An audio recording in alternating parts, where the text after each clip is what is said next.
Mrs. Thomas Beresford shifted her position on the divan and looked gloomily out of the window of the flat. The prospect was not an extended one, consisting solely of a small block of flats on the other side of the road. Mrs. Beresford sighed and then yawned. "I wish," she said, "something would happen." Her husband looked up reprovingly. "Be careful, Tuppence. This craving for vulgar sensation alarms me." Tuppence sighed and closed her eyes dreamily. "So Tommy and Tuppence were married," she chanted, "and lived happily ever afterwards. And 6 years later, they were still living together happily ever afterwards." "It is extraordinary," she said, "how different everything always is from what you think it's going to be." A very profound statement, Tuppence, but not original. Eminent poets and still more eminent divines have said it before, and, if you'll excuse me saying so, have said it better. 6 years ago, continued Tuppence, I would have sworn that with sufficient money to buy things with, and with you for a husband, all life would have been one grand sweet song, as one of the poets you seem to know so much about puts it. "Is it me, or the money that palls upon you?" inquired Tommy coldly. "Palls isn't exactly the word," said Tuppence kindly. "I'm used to my blessings, that's all.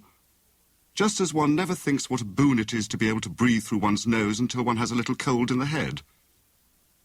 "Shall I neglect you a little?" suggested Tommy. "Take other women about to nightclubs, that sort of thing." "Useless," said Tuppence. "You would only meet me there with other men, and I should know perfectly well that you didn't care for the other woman, whereas you could never be quite sure that I didn't care for the other men. Women are so much more thorough." "It's only in modesty that men score top marks," murmured her husband. "But what is the matter with you, Tuppence? Why this yearning discontent?" "Oh, I don't know. I want things to happen. Exciting things. Wouldn't you like to go chasing German spies again, Tommy? Think of the wild days of peril we went through once. Of course, I know you're more or less in the Secret Service now, but it's pure office work." "You mean you'd like them to send me into darkest Russia disguised as a Bolshevik bootlegger, or something of that sort?" "That wouldn't be any good," said Tuppence. "They wouldn't let me go with you, and I'm the person who wants something to do so badly." "Oh, something to do. That is what I keep saying all day long." "Women's work," suggested Tommy, waving his hand. 20 minutes' work after breakfast every morning keeps the flag going to perfection. You've nothing to complain of, have you?" "Your housekeeping is so perfect, Tuppence, as to be almost monotonous." "I do like gratitude," said Tuppence. "You, of course, have got your work," she continued. "But tell me, Tommy, don't you ever have a secret yearning for excitement? For things to happen?" "No," said Tommy. "At least I don't think so. It's all very well to want things to happen. They might not be pleasant things." "How prudent men are," sighed Tuppence. "Don't you ever have a wild, secret yearning for romance? Adventure? Life?" "What have you been reading?" asked Tommy. "Oh, think how exciting it would be," went on Tuppence, "if we heard a wild rapping at the door and went to open it and in staggered a dead man." "If he was dead, he couldn't stagger," said Tommy critically. "Oh, you know what I mean," said Tuppence. "They always stagger in just before they die and fall at your feet, just gasping out a few enigmatic words. 'The spotted leopard,' or something like that." "I advise a course of Schopenhauer or Immanuel Kant," said Tommy. "That sort of thing would be good for you," said Tuppence. "You are getting fat and comfortable." "I am not," said Tommy indignantly.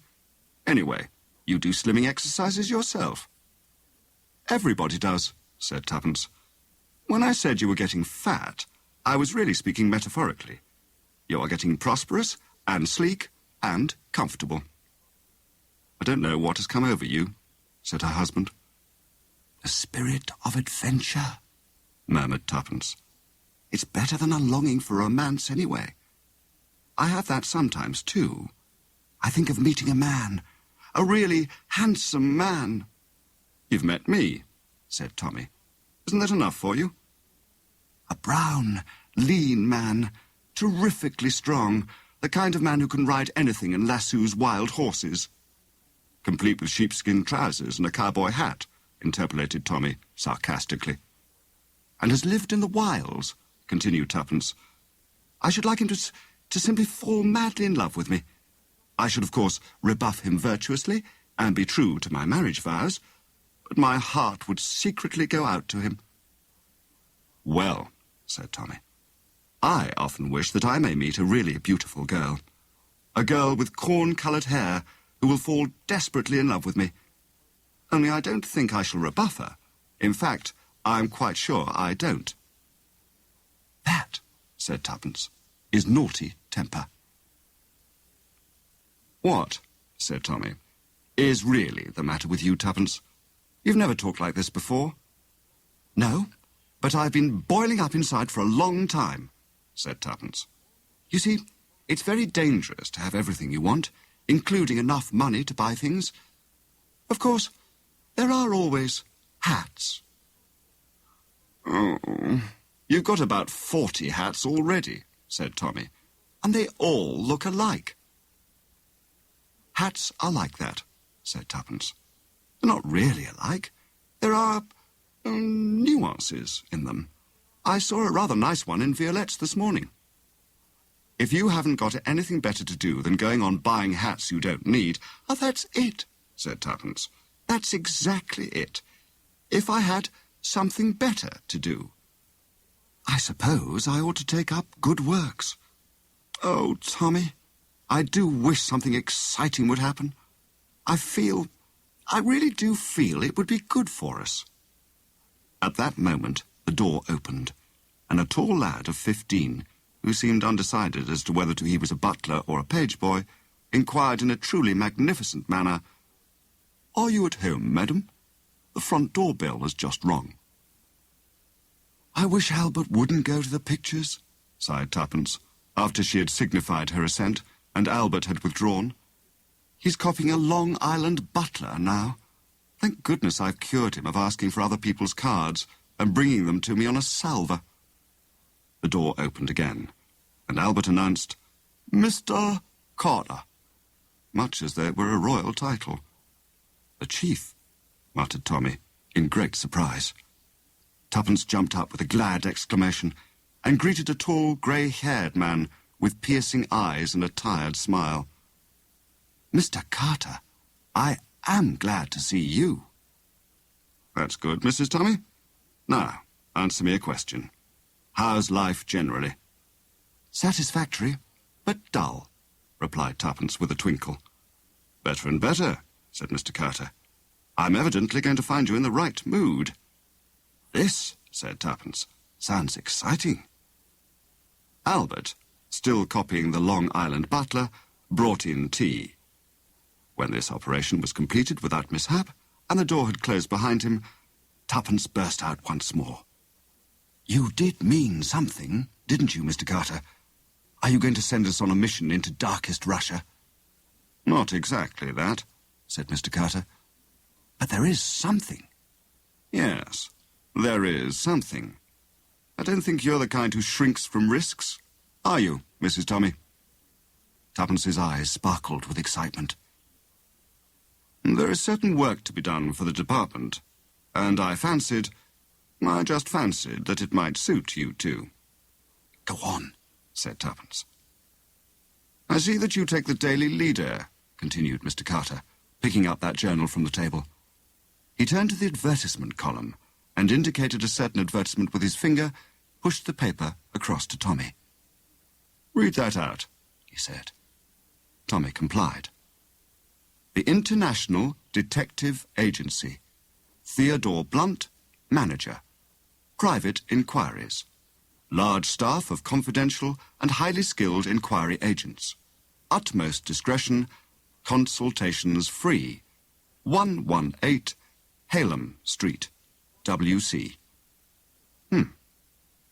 He looked inquiringly at Mr. Carter. The latter nodded.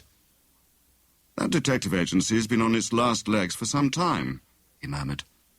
A friend of mine acquired it for a mere song. We're thinking of setting it going again, say for a 6 months trial. And during that time, of course, it will have to have a manager. What about Mr. Theodore Blunt? Asked Tommy. Mr. Blunt has been rather indiscreet, I'm afraid. In fact, Scotland Yard have had to interfere. Mr. Blunt is being detained at Her Majesty's expense, and he won't tell us half of what we'd like to know. I see, sir, said Tommy. At least, I think I see. I suggest that you have 6 months' leave from the office. Ill health. And, of course, if you like to run a detective agency under the name of Theodore Blunt, it's nothing to do with me. Tommy eyed his chief steadily. Any instructions, sir? Mr. Blunt did some foreign business, I believe. Look out for blue letters with a Russian stamp on them. From a ham merchant, anxious to find his wife, who came as a refugee to this country some years ago. Moisten the stamp, and you'll find the number 16 written underneath. Make a copy of these letters and send the originals on to me. Also, if anyone comes to the office and makes a reference to the number 16, inform me immediately. Oh, I understand, sir, said Tommy. And apart from these instructions? Mr. Carter picked up his gloves from the table and prepared to depart. You can run the agency as you please. I fancied, his eyes twinkled a little, that it might amuse Mrs. Tommy to try her hand at a little detective work. Tommy and Tuppence took possession of the offices of the International Detective Agency a few days later. They were on the second floor of a somewhat dilapidated building in Bloomsbury. In the small outer office, Albert relinquished the role of a Long Island butler and took up that of an office boy, a part which he played to perfection. A paper bag of sweets, inky hands, and a tousled head was his conception of that character. From the outer office, 2 doors led into inner offices. On one door was painted the legend, Clerks. On the other, Private. Behind the latter was a small, comfortable room furnished with an immense business-like desk, a lot of artistically labelled files, all empty, and some solid, leather-seated chairs. Behind the desk sat the pseudo Mr. Blunt, trying to look as though he'd run a detective agency all his life. A telephone, of course, stood at his elbow. Tuppence and he had rehearsed several good telephone effects, and Albert also had his instructions. In the adjoining room was Tuppence, a typewriter, the necessary tables and chairs of an inferior type to those in the room of the great chief, and a gas ring for making tea. Nothing was wanting, in fact, save clients. Tuppence, in the first ecstasies of initiation, had a few bright hopes. "It will be too marvellous," she declared. "We will hunt down murderers and discover the missing family jewels and find people who've disappeared and detect embezzlers." At this point, Tommy felt it was his duty to strike a more discouraging note. "Calm yourself, Tuppence, and try to forget the cheap fiction you're in the habit of reading. Our clientele, if we have any clientele at all, will consist solely of husbands who want their wives shadowed and wives who want their husbands shadowed. Evidence for divorce is the sole prop of private inquiry agents." "Ugh," said Tuppence, wrinkling a fastidious nose. "We shan't touch divorce cases. We must raise the tone of our new profession." "Yes," said Tommy doubtfully. And now, a week after installation, they compared notes rather ruefully. "3 idiotic women whose husbands go away for weekends," sighed Tommy. "Anyone come while I was out to lunch?" "A fat old man with a flighty wife," sighed Tuppence sadly. "I've read in the papers for years that the divorce evil was growing, but somehow I never seemed to realise it until this last week. I'm sick and tired of saying we don't undertake divorce cases. We've put it in the advertisements now, Tommy reminded her, so it won't be so bad. I'm sure we advertise in the most tempting way, too, said Tuppence in a melancholy voice. All the same, I'm not going to be beaten. If necessary, I shall commit a crime myself, and you will detect it. And what good would that do? Think of my feelings when I bid you a tender farewell at Bow Street, or is it Vine Street? You are thinking of your bachelor days, said Tuppence pointedly. The Old Bailey, that's what I mean, said Tommy. Well, said Tuppence, something has got to be done about it. Here we are, bursting with talent, and no chance of exercising it. I always liked your cheery optimism, Tuppence. You seem to have no doubt whatever that you have talent to exercise. Of course, said Tuppence, opening her eyes very wide. And yet you have no expert knowledge whatever. Well, I've read every detective novel that has been published in the last 10 years. So have I, said Tommy. But I have a sort of feeling that that wouldn't really help us much. Oh, you always were a pessimist, Tommy. Belief in oneself. That's the great thing.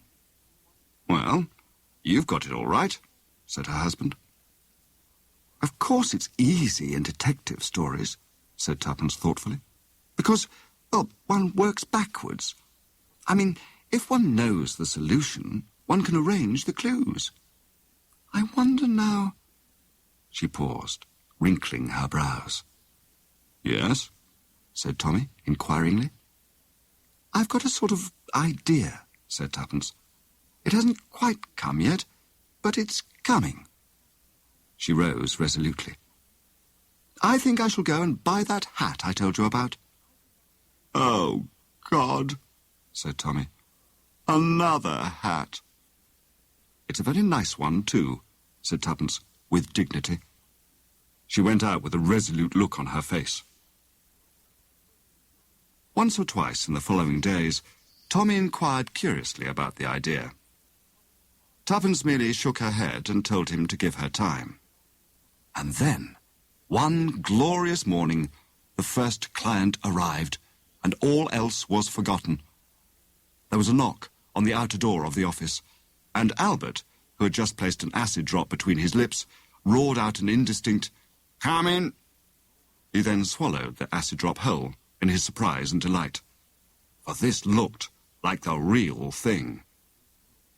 A tall young man, exquisitely and beautifully dressed, stood hesitating in the doorway. Well, a toff, if ever there was one, said Albert to himself. His judgment in such matters was good. The young man was about 24 years of age, had beautifully slicked back hair, a tendency to pink rims round the eyes, and practically no chin to speak of. In an ecstasy, Albert pressed a button under his desk, and almost immediately a perfect fusillade of typing broke out from the direction of clerks. Tuppence had rushed to the post of duty. The effect of this hum of industry was to overawe the young man still further. "I say," he remarked, "is this the what-not, detective agency? Blunt's Brilliant Detectives, all that sort of stuff, you know? Yeah?" "Did you want, sir, to speak to Mr. Blunt himself?" inquired Albert, with an air of doubts as to whether such a thing could be managed. "Well, yes, laddie, that was the jolly old idea. Can it be done? You haven't an appointment, I suppose?" The visitor became more and more apologetic. "Oh, afraid I haven't." "Always wise, sir, to ring up on the phone first. Mr. Blunt is so terribly busy. He's engaged on the telephone at the moment, called into consultation by Scotland Yard." The young man seemed suitably impressed. Albert lowered his voice and imparted information in a friendly fashion. "Important theft of documents from a government office. They want Mr. Blunt to take up the case." "Oh, really? I say, he must be no end of a fellow."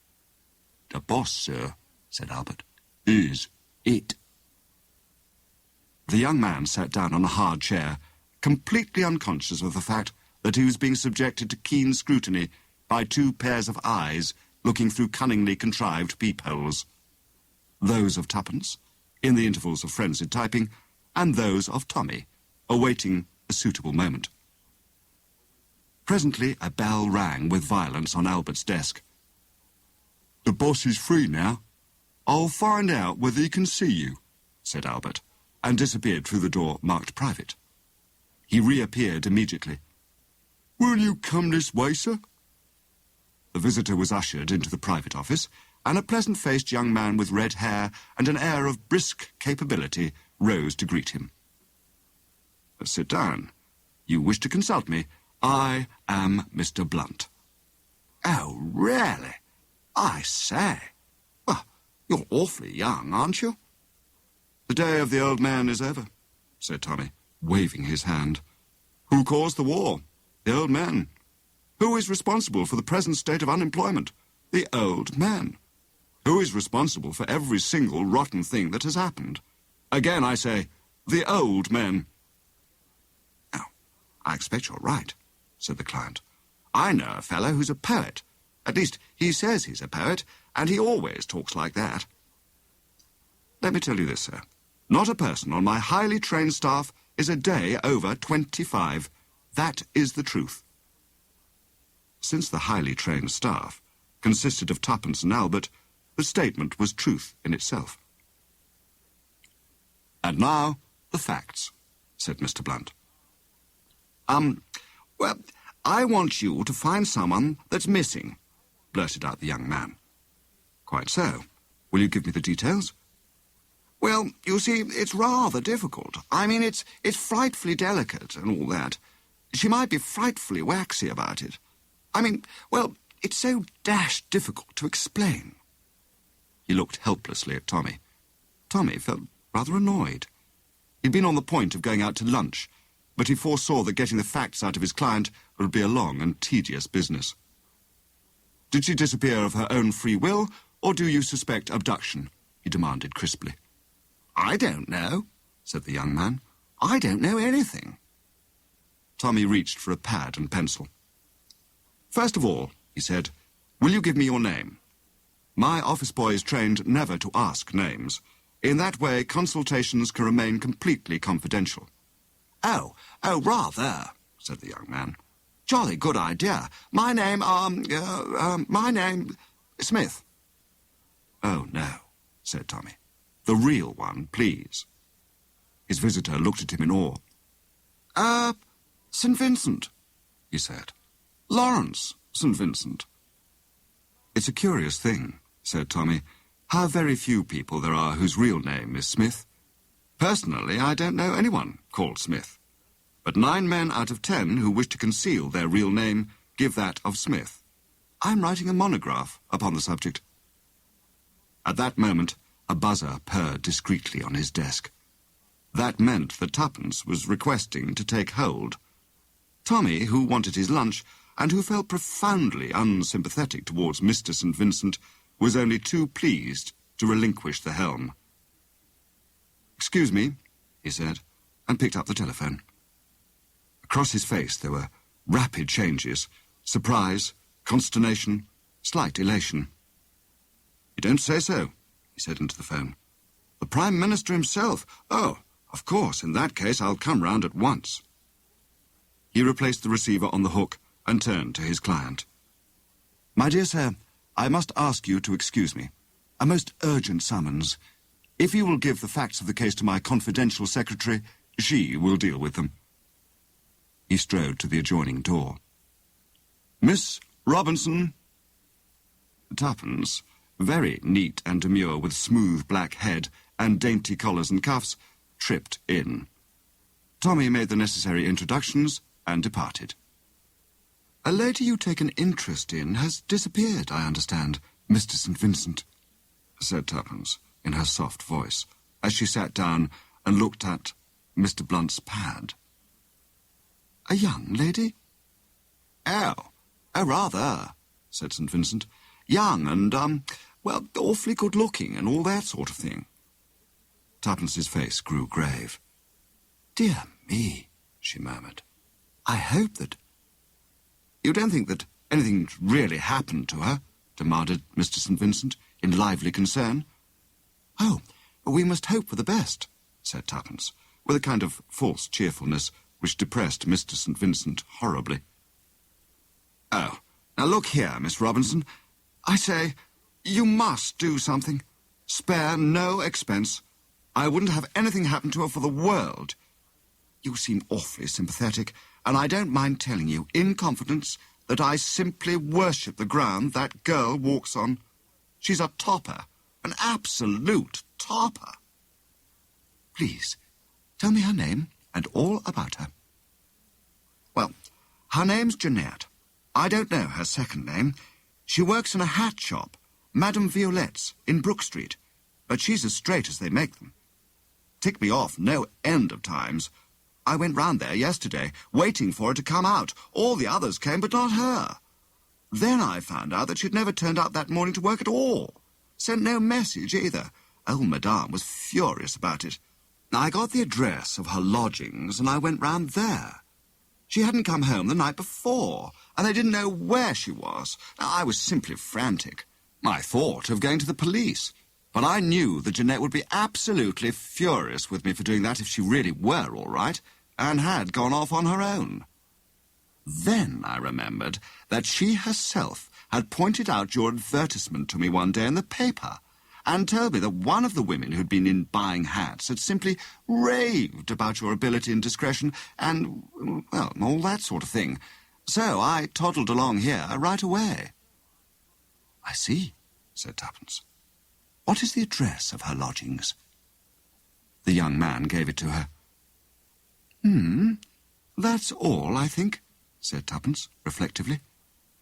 That is to say, am I to understand that you are engaged to this young lady? Mr. St. Vincent turned a bright red. Well, no, not exactly. I never said anything. But I can tell you this.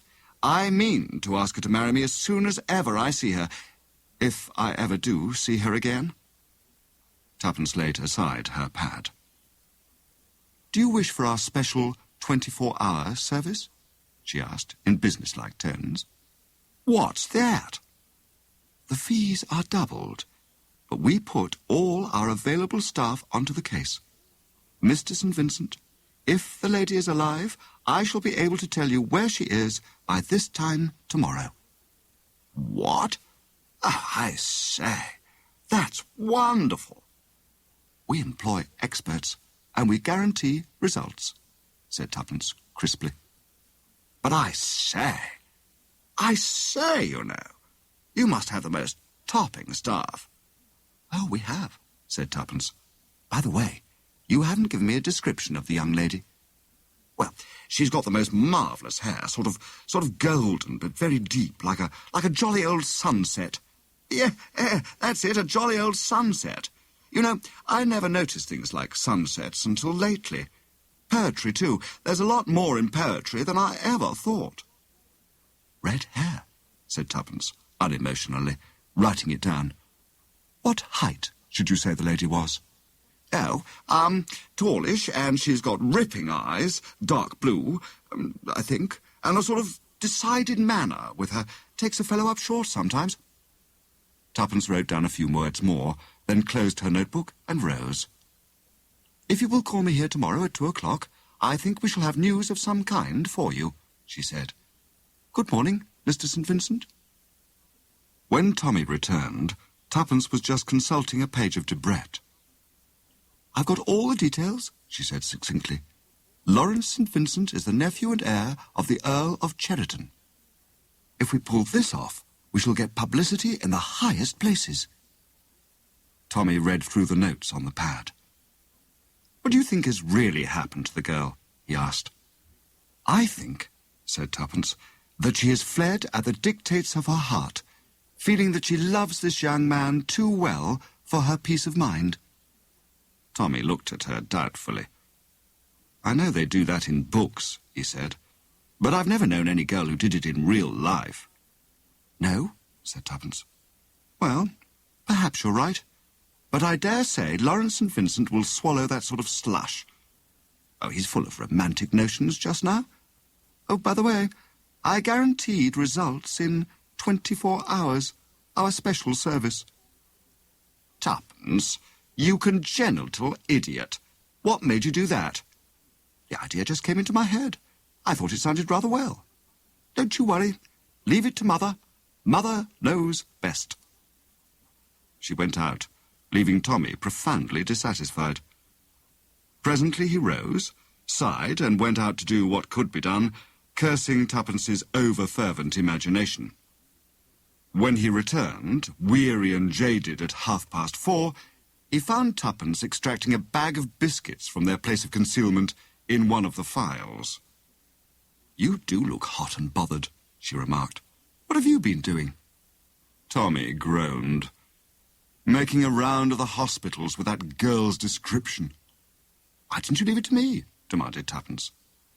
"You can't find that girl single-handed before 2 o'clock tomorrow." "I can. And what's more, I have." "You have? What do you mean?" "A simple problem, Watson. Very simple indeed." "Well, where is she now?" Tuppence pointed a hand over her shoulder. "She's in my office next door." What is she doing there?" Tuppence began to laugh. "Well," she said, "early training will tell, and with a kettle, a gas ring, and half a pound of tea staring her in the face, the result is a foregone conclusion." "You see," continued Tuppence gently, "Madame Violette's is where I go for my hats. And the other day I ran across an old pal of hospital days amongst the girls there. She gave up nursing after the war and started a hat shop, failed, and took this job at Madame Violette's. We fixed up the whole thing between us. She was to rub the advertisement well into young St. Vincent and then disappear. Wonderful efficiency of Blunt's brilliant detectives, publicity for us, and the necessary push to bring young St. Vincent to the point of proposing. Janet was in despair about it." "Tuppence," said Tommy, "you take my breath away. The whole thing is the most immoral business I ever heard of. You aid and abet this young man to marry out of his class." "Stuff," said Tuppence. "Janet's a splendid girl, and the queer thing is that she really adores that weak-kneed young man. You can see with half a glance what his family needs. Some good red blood in it. Janet will be the making of him. She'll look after him like a mother and ease down the cocktails and the nightclubs and make him lead a good, healthy, country gentleman's life. Come and meet her." Tuppence opened the door of the adjoining office, and Tommy followed her. A tall girl with lovely auburn hair and a pleasant face put down the steaming kettle in her hand and turned with a smile that disclosed an even row of white teeth. "I hope you'll forgive me, Nurse Cowley. Mrs. Beresford, I mean. I thought that you'd very likely be quite ready for a cup of tea yourself. Many's the pot you've made for me in the hospital at 3 o'clock in the morning." "Tommy," said Tuppence, "let me introduce you to my old friend, Nurse Smith." "Smith, did you say? How curious," said Tommy, shaking hands. "Eh? Oh, nothing, a little monograph that I was thinking of writing." "Pull yourself together, Tommy," said Tuppence. She poured him a cup of tea. "Now then, let's drink together. Here's to the success of the International Detective Agency, Blunt's brilliant detectives. May they never know failure."